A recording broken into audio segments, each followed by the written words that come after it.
Alright, welcome back everyone. Today, we're diving into something super fascinating that shapes pretty much every decision we make, our moral compass. Absolutely. We're talking about Lawrence Kohlberg's incredible theory, which suggests our moral reasoning actually develops through 6 distinct stages. It's like a leveling up system for your conscience. Exactly. And these stages are neatly packaged into 3 main levels. We've got the pre-conventional, the conventional, and the post-conventional. Sounds a bit fancy, but trust us, it makes total sense when you see it in action. To really get a handle on this, let's picture a classic schoolyard conflict. You know, the kind you probably saw every other Tuesday. Oh, the drama. So, imagine a fight breaks out during break time. 2 ninth graders, let's call them. The bruisers, are ganging up on poor Tom. And everyone watching this unfold? They're all reacting based on their own moral development stage. Let's peek into their heads and see what they do and, more importantly, why. First up, at stage 1, our moral judgments are all about obedience and avoiding punishment. Think pure self-preservation. That's Finn. He sees his mate Tom getting a good thrashing and desperately wants to help. But then, he pictures himself getting caught by the teacher, detention, maybe even a phone call home. He backs off. He's literally asking himself, how can I avoid getting into trouble here? Not exactly heroic, but hey, it's a start. Moving on to stage 2, where we're driven by good old self-interest. It's less about avoiding punishment, more about what's in it for me. Enter Mary. She decides to jump in and help Tom. She knows there's a risk of getting told off, but she's also thinking, what if that's me next week? If I help Tom now, maybe he'll have my back later. Classic quid pro quo, isn't it? Her internal monologue is totally, what's the personal gain here? Then we hit stage 3, where interpersonal accord and conformity guide our moral judgment. This is all about fitting in and being seen as a good person. Say hello to Betty. She sees the fight, and her first instinct is to intervene. But then she looks around. Everyone else is just standing there, gawking. So, Betty decides to stay out of it. She wants to be perceived as a good girl, someone who follows the unwritten rules of the group, not a troublemaker. She's asking herself, what will everyone else think of me if I get involved? At stage 4, we value authority and are all about maintaining social order. This is where the rulemakers come in. And who better than the teacher? Mr. Henderson, perhaps. He spots the brawl, immediately strides in, shouts, stop it. Fighting is absolutely forbidden. He believes it's his duty to uphold the school rules.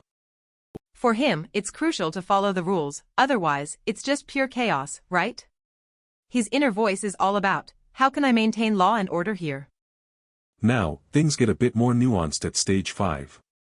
Here, we start to see rules as a social contract, not just a strict set of orders. That's Jessie.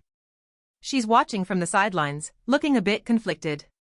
To her, rules only make sense if they serve a fair purpose. The school rule against fighting? Sure, makes sense. But she also remembers Tom just yesterday punching a first grader. So, she's thinking, maybe Tom actually deserves this little lesson. It's a tricky one. She's wrestling with the question, does this rule truly benefit everyone in the community, or are there exceptions? Finally, we reach stage 6, which is guided by universal ethical principles. This is the big league of moral reasoning. So, everyone involved in our little schoolyard drama now has to face the headmaster. He starts by calmly explaining the school rules and, crucially, why they exist. But he goes deeper. He clarifies that rules are only truly valid if they're grounded in justice. In fact, if a rule is unjust, there's actually a moral obligation to disobey it. The headmaster's highest moral principle is compassion. He believes everyone should learn to understand each other's viewpoints and feel supported, not alone in their feelings. He's asking, what are the abstract ethical principles that truly serve my understanding of justice? So, let's quickly recap those levels with our characters. At the pre-conventional level, we had Finn, driven by fear, and Mary, motivated by self-interest. Both of them are judging right or wrong based purely on the direct consequences they expect for themselves. No big societal norms in play yet. This kind of thinking is super common in children, which makes sense, right? Then, at the conventional level, we saw Betty responding to peer pressure, wanting to fit in, and the teacher, Mr. Henderson, diligently following the rules. Their morality is all about what society considers right. At this level, people rarely question whether the rules themselves are fair. This is pretty typical during adolescence and well into adulthood. And finally, the post-conventional level. Jesse shows us that things get complicated because sometimes individual morality might clash with established rules. And the headmaster? He's operating on a universal ethical idea, completely independent of what society thinks or what the rules say. For him, everything is ultimately solved through compassion. The right behavior, in his view, is never just a means to an end, it's always an end in itself. And let's be real, not everyone reaches this ultimate stage of moral development. It's quite profound. Now, you might be wondering where all this came from. Lawrence Kohlberg, an American psychologist, built his work on Jean Piaget's theory of cognitive development. To test his stages of moral development, Kohlberg interviewed boys, usually between the ages of 10 and 16. He'd give them these hypothetical moral dilemmas and analyze how they justified their decisions. And now, we're going to put you to the test with arguably the most famous moral dilemma Kohlberg ever presented to his students. Get ready to think. This is the Heinz dilemma. A woman was on her deathbed. There was only one specific drug that doctors thought might save her. The pharmacist who made this particular medicine was selling it for 10 times the price of its production cost. A real moral dilemma just on that front. The sick woman's husband, Heinz, was poor and couldn't afford to buy the drug, even after getting financial help from all his friends. Heinz then pleaded with the pharmacist to sell it to him for half the price, or even let him pay later. But the pharmacist flat out refused. Desperate to save his wife's life, Heinz broke into the man's laboratory and stole the medicine. So, now we turn to you. Tell us, should Heinz have stolen the drug? And here's a few more things to consider. Would it change anything if Heinz didn't love his wife?